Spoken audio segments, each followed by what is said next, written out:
Welcome everybody here today. My name is William, and I'm the Ecosystem Development Lead at Open Zeppelin. So I guess a little bit about us. You may not be that familiar with us from the Sui ecosystem, but if you're in Ethereum, many people who are smart contract developers get their start on Open Zeppelin contracts. So we've actually been around for 10 years, most of that time auditing smart contracts, and we're one of the top auditors in the Web3 space. And we built the base level contract standards that people use in Ethereum. And from the beginning until today, $23 trillion of value has passed through our contracts.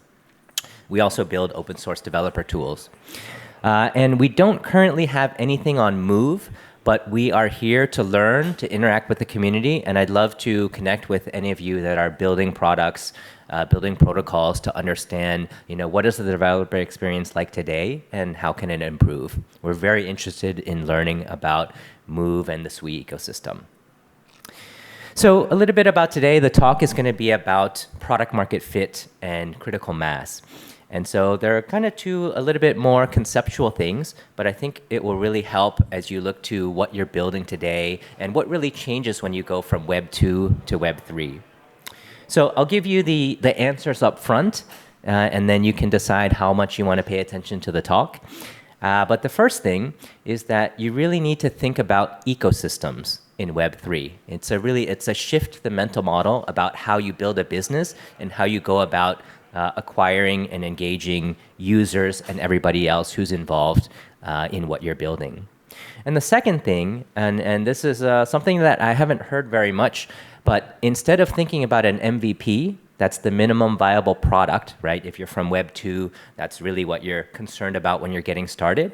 I want you to think about building a minimum viable ecosystem, right? And so we'll talk a little bit about today about what that means. How do you do it? How do you think about it? And, many of us who are Web3 native, if you're spending all of your day in the space, some of those things kind of come naturally. But it's good to take a step back and think about when you're actually building, what are the components to a minimum viable ecosystem and how can you bring those together? So a little bit about the background here, like why is this important, right? And it's really about the shift that Web3 brings to the space, right? And to the space, I mean to building products and businesses that go out into the real world, that attract users, and that achieve impact. So we'll zoom out a little bit, right, and talk about the evolution of ecosystems, right? It's not something new to Web3, but Web3 really gives us some tools that we didn't have before and ways to, measure, reward, interactions that happen, for all of the parts that make up a business, a product, a protocol. So a little bit before we talk about the shift is, what is an ecosystem, right? If you think about an ecosystem from, ecology or from business or from, the real world, you can think about it as an interconnected system of actors that depend on each other and that through those interactions and through what's built, that you create value, right? And that value accrues to all of the actors that come together and participate together. A key difference maybe to what you might think about first in Web 2 or normal products, Web 2 products, is really a lot of time that's based around two parties, right? A buyer and a seller or a provider and a consumer. But when you go to ecosystems, what really gets highlighted is that, there's many more than two parties. Maybe there's three parties, maybe there's five. You can think about there are some examples of ecosystems in Web 2. Like if I think about how I might want to, ship a product from one country to another, right? Maybe there's a seller or producer on one side, there's a buyer and consumer on the other. But to get the product from one place to another, you need a lot of parties along the way, right? The logistics company, the shipping party, the payments, right? Many parties in payments. So again, when you think about Web 2, right? There's many internet connected sets of parties that come together to make a business or product successful. But as when we talk about the shift to Web 3, we'll see how it really enables a much greater collaboration and ability to recognize the contribution of each party. If we think about kind of the shift as it happened, right? Like again, maybe we can say ecosystems and multi-party value has happened for a long time. But if you think back probably to the, 20 years ago to the dot-com, start, right? The start of the internet and really starting to move businesses on the internet. I think probably an important step there was the start of peer-to-peer marketplaces, right? So that's when we first started to enable regular people to contribute to businesses, right? So if you think about eBay, right? eBay is an ecosystem. There's a buyer and a seller, but the developer of eBay, right, is not the one producing all of the products. They're enabling two different parties to transact, right? And so by transacting, everybody, right, the marketplace, the auction site, the buyer, the seller, everybody is able to generate more value and work together and grow as the ecosystem increases. And so we're going to talk a little bit later about the underpinnings of Web3 and what that changes in these business relationships. But I think the important thing to know is that in Web3, that's really like a next level to this kind of ecosystem relationship. So again, in Web 2, right? Probably if you're a startup, if you're starting a new business, the first thing that you think about is how do you get to product market fit, right? That is the point where the buyer, the provider, and the consumer, they're really the first maybe atomic unit of value has been discovered, right? You've built out the minimum set of features that somebody will find useful and somebody is willing to pay for. But when we shift to Web3, we're going to talk about a point called critical mass, right? And we'll explain this concept in a little bit. But critical mass is the first point in an ecosystem where multiple parties can come together and then they can really find value more than if they were working apart. And, then they find value from each other.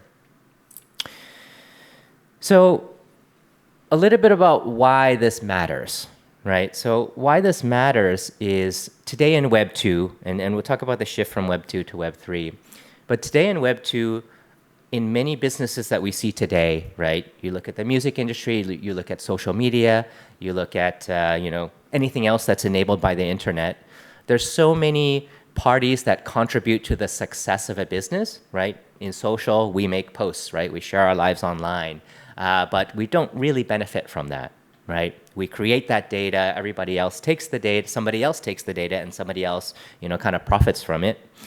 And it's just a kind of a property of how the system works, right? How Web 2 was designed, or how it evolved. And in Web 3, we are just starting to get tools, right, that are based on blockchain, and they came out of the decentralized nature of blockchain, the ability to, let's say, tokenize time and attention, where we can suddenly on a fine-grained level measure contributions from different parties, coordinate amongst them, and then distribute rewards to parties that it was very hard to do before in Web 2. I think a second shift that's been happening, and this has been happening for a while, is sort of the prevalence of open source, right? So open source is another set of building blocks where anybody can create and release software, build upon and modify it for other people.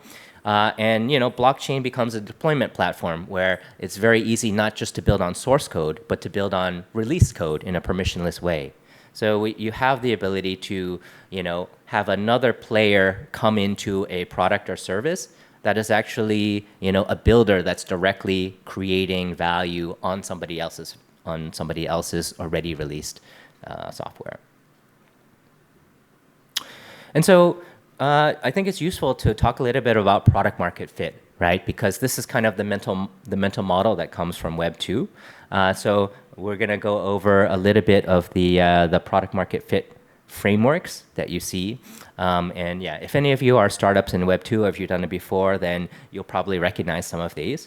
But to reset our mind in kind of like the product market fit discovery, I'll give you a few frameworks. So the first one that I kind of like to think of is the idea of non-zero retention, right? And non-zero retention is kind of the first signal that what you've built is useful to somebody and in a way that can be measured.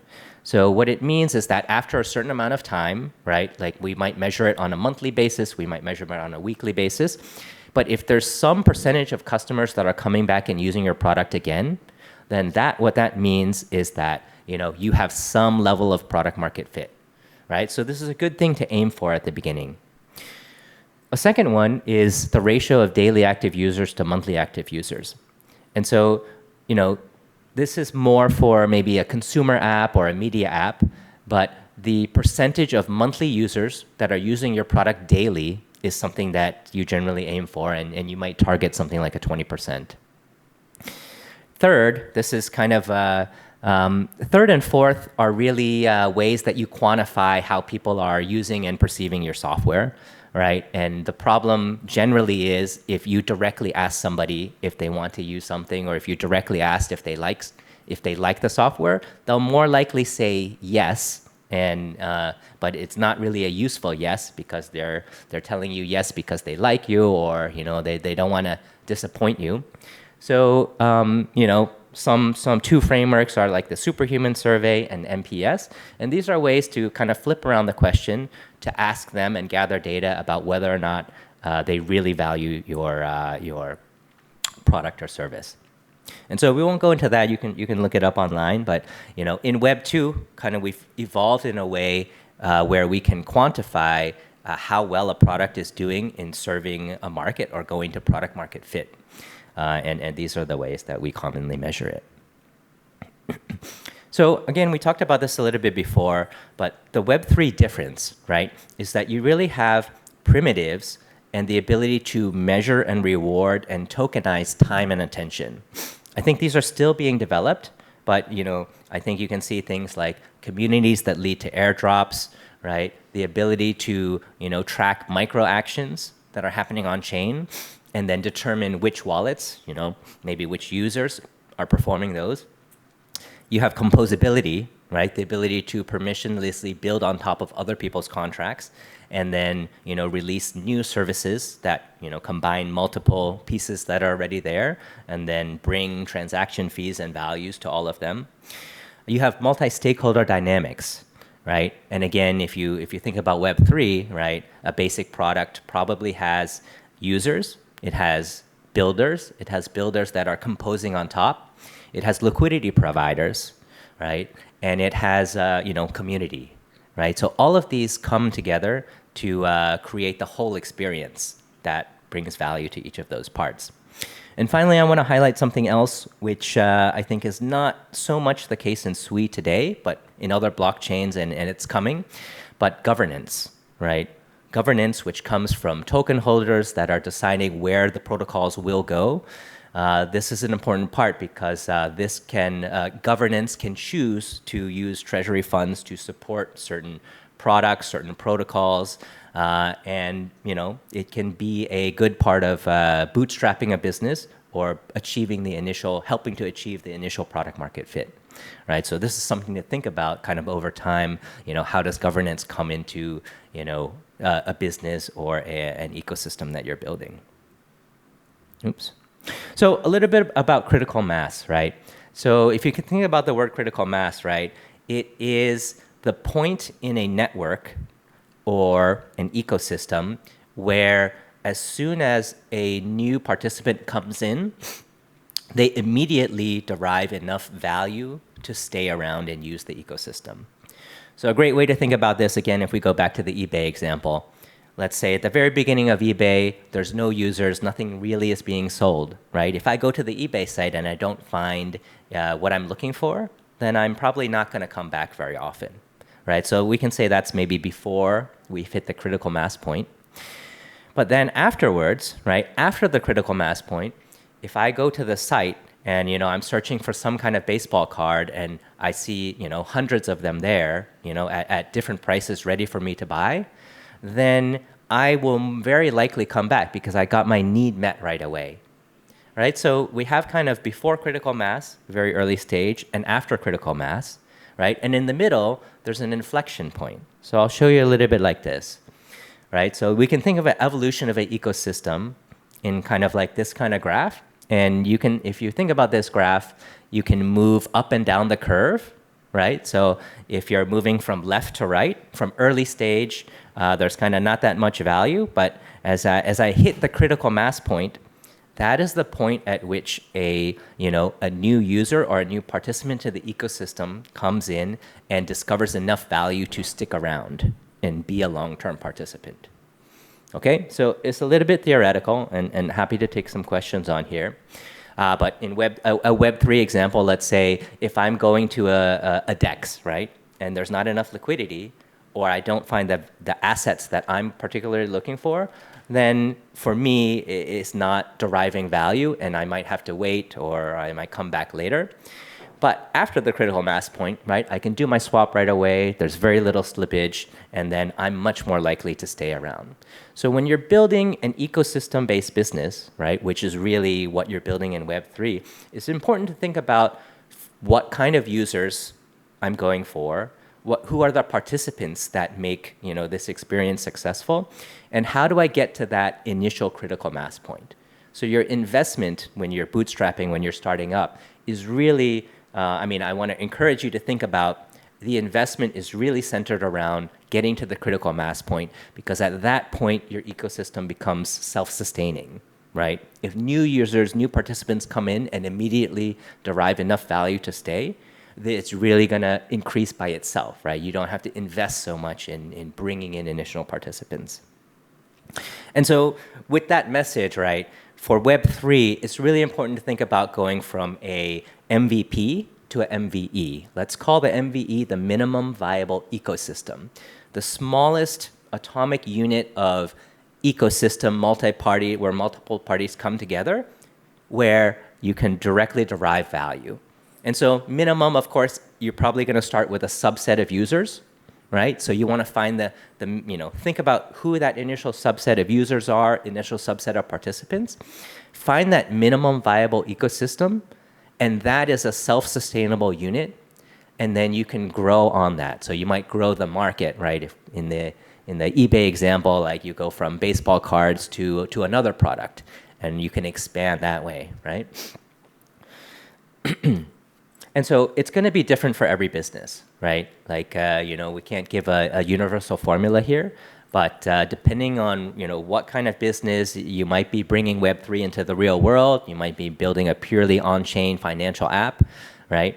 But the minimum viable ecosystem, think about like who is in it, what do they need, what kind of value do they get? And if you think along that side and you iterate on that, then I think that is a very good first goal. So again, towards critical mass, here are some different potential, types of tools that you might build in Web3. So, and here are some initial, points of value that you want to look for, right? So for infrastructure, you really want to look for developer trust, right? Because it's really about the composability, if other developers need to integrate you into their products, right? And so that's kind of where you get this initial, where you want to push initially towards critical mass. For dApps, of course, it's a little bit more product focused and more consumer focused, so you'll similarly focus on retention and usage loops. And for developer tools, think about plugin systems and community contribution. Right? I'll give an example from Open Zeppelin. Of course, we build some of these things. We build some infrastructure. We build some dApps. We build some development tools. But for us, it's very important to focus on, when we're building contract libraries, to, number one, make them modular and high quality. Number two, make sure they spread wide. So we very much are a neutral party, like the Switzerland of blockchain, where what we release and what we build, we don't make, certain choices on, we pick one company or one strategy to win, but we try to build open source standards so that anybody can build on top of them. And so that's how we think about creating a developer ecosystem on top of our products. And so, standards really drive the world. They drive interaction in the traditional financial system, and they drive, the ability to work together in Web3. So yeah, so we're coming towards the end here. I think maybe one larger mindset that I want to talk about this shift is that Web3 naturally promotes and gives you a stakeholder mindset, right? Again, we were talking about Web2, right? There's many parties that contribute value to, an ecosystem or a product, but you can't really reward all of them, right? And that's why we call them stakeholders, right? Because they have a stake in the outcome, but, they don't necessarily have compensation.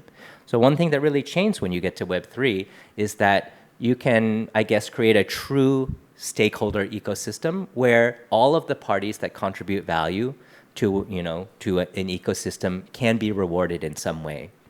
And so this, I guess, if we kind of get stuck in the DeFi mindset, right, it's really about tokens. We don't think about this so much, but I would say it is there underneath in purely on-chain businesses, but I think the real revolution is when we start seeing Web3 underpin Web2 services, right? And I think that's a big shift that we're going to see in the next few years. We see that it's very important here at Sui, right?